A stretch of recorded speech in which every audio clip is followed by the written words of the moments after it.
नमस्कार, city post live में आपका स्वागत है। मैं हूं श्रीकांत प्रत्युष और आपके लिए पकड़ कर लाया हूं, जी हां, बिहार के सबसे चर्चित शख्सियत को, महबूब अली कैसर। जी हां, आपने सुना होगा नाम, देखा भी होगा।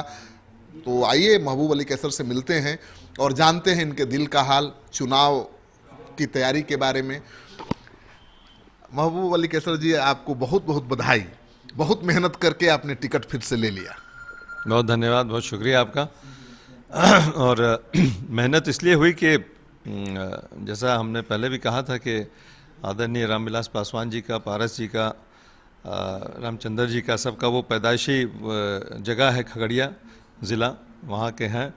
तो जाहिर सी बात है उनको ज़्यादा चिंता होगा कि यहाँ से सीट निकलना ही निकलना है, क्योंकि उनके भी प्रेस्टीज की बात है। और उन्होंने फिर से मेरे ऊपर भरोसा जताया, इसके लिए हम उनके शुक्रगुजार भी हैं। और हमको भी इसका यकीन है, हम स्वस्थ हैं कि जिस ईमानदारी से हमने वहाँ पर काम किया है और जिस बग़ैर किसी हिचक के जो पब्लिक हमसे 5 साल तक मिलती रही है, और जो भी कहना सुनना हम लोग के आपस के बीच में हुआ, उस आधार पर हम समझते हैं कि हमको कोई यहाँ पर परेशानी नहीं उठानी कहा जा रहा है कि आप तो पूर्व कांग्रेसी हैं ही, फिर कांग्रेस में जाने की तैयारी में थे, इसीलिए पासवान जी नाराज हो गए और टिकट देने को तैयार नहीं थे।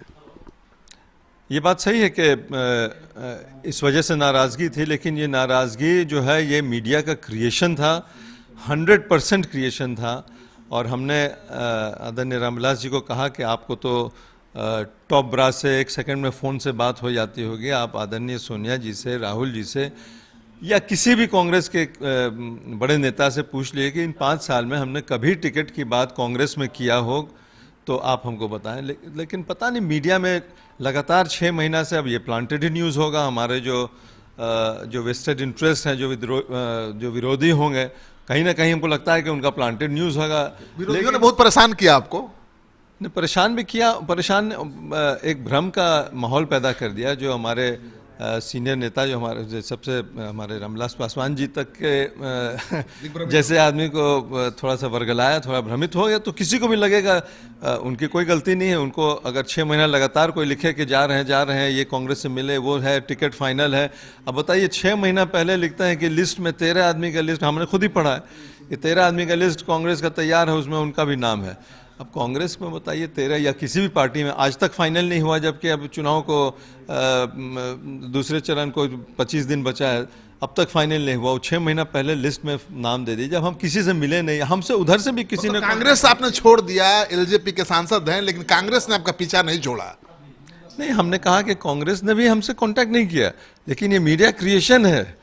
ये मीडिया में किस तरह से न्यूज़ प्लांट किया जाता है, इस बार हम सीख गए हैं। अब अगले बार हम इस पर थोड़ा एहतियात करेंगे कि भाई इसको जैसे ही होगा उसका पुरजोर खंडन। हालांकि हमने सब बार खंडन किया है, लेकिन अब आप मीडिया वाले जो है फ्रंट पेज पे दे दीजिएगा कि फलाना छोड़ के जा रहे हैं, जब खंडन होगा तो उसको 7वां पेज में इतना बड़ा दे दिया, कोई देखता ही नहीं है। हम उतनी प्राथमिकता के साथ दिखाते हैं, खंडन भी और सब कुछ। आप बताइए, आपका क्या उपलब्धि है जिसके चलते आपको जनता फिर से चुने?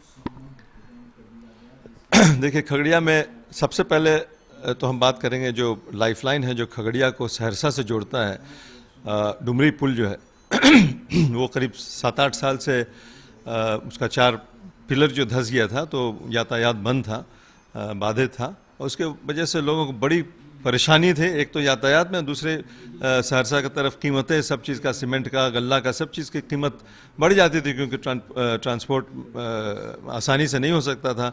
नाव का पूरा बनता था, क्या नाम है, ब्रिज टाइप का, उस पर से बनता था, फिर वो फ्लड के टाइम में 4-5 महीना वो खुल जाता था, तो बड़ी परेशानी थी। सबसे बड़ा उपलब्धि हुआ कि हमने गडकरी जी से मिल करके, क्योंकि एक ही टेंडरर 3-4 बार हुए थे, उससे कैंसिल हो जाता था, और ये चौथे बार भी एक ही टेंडरर था, सिंगला कंपनी जिसने बनाया अल्टीमेटली, तो वो चौथे बार भी वही था। तो हमने जाके मिल करके उनसे आग्रह किया कि सर, अगर एक ही टेंडरर सब बार देता है तो इसको कर दिया जाए लॉट, नहीं तो सारी जनता जो 8 साल से परेशान है वहाँ।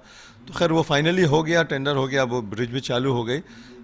तो ये तो सबसे बड़ी ये परेशानी का ये उठाना पड़ा। बिजली के मामला में हमने पार्लियामेंट में भी क्वेश्चन उठाया, उसके वजह से पहले ट्रांसफार्मर का पैसा देते थे लोग अपने एमपी फंड से या एमएलए अपने फंड से देते थे। हमने क्वेश्चन उठाया कि भाई ये बिजली, ये डिपार्टमेंट का काम है, इसको हम लोग को अपने फंड से नहीं देना चाहिए। तो हमने सिर्फ एक ट्रांसफार्मर, क्योंकि बहुत जिद किया था, एक ट्रांसफार्मर अपने फंड से दिया, बाकी ये इम्प्लीमेंट हो गया, सरकार की तरफ से होगा, नहीं बिजली डिपार्टमेंट देगी। तो ये भी एक बड़ी काम हुई। और दूसरा है कि फरकिया का इलाका जो बहुत बड़ा एरिया है, जो पूरे खगड़िया का समझिए कि 1/4 एरिया, 1/3 एरिया जो होगा खगड़िया का वो फरकिया ही है। उसमें हमने बड़ा काम इसलिए किया कि वहाँ बिजली का एक बल्ब नहीं जलता था पूरे फरकिया इलाके में। बांध के भीतर का जो एरिया है उसमें 100% बिजलीकरण हो गया, जो मुफ्त का बिजली मिलता है वो आ गया। अब जो संपन्न लोग हैं वो अपना बिजली लगा करके ये करें।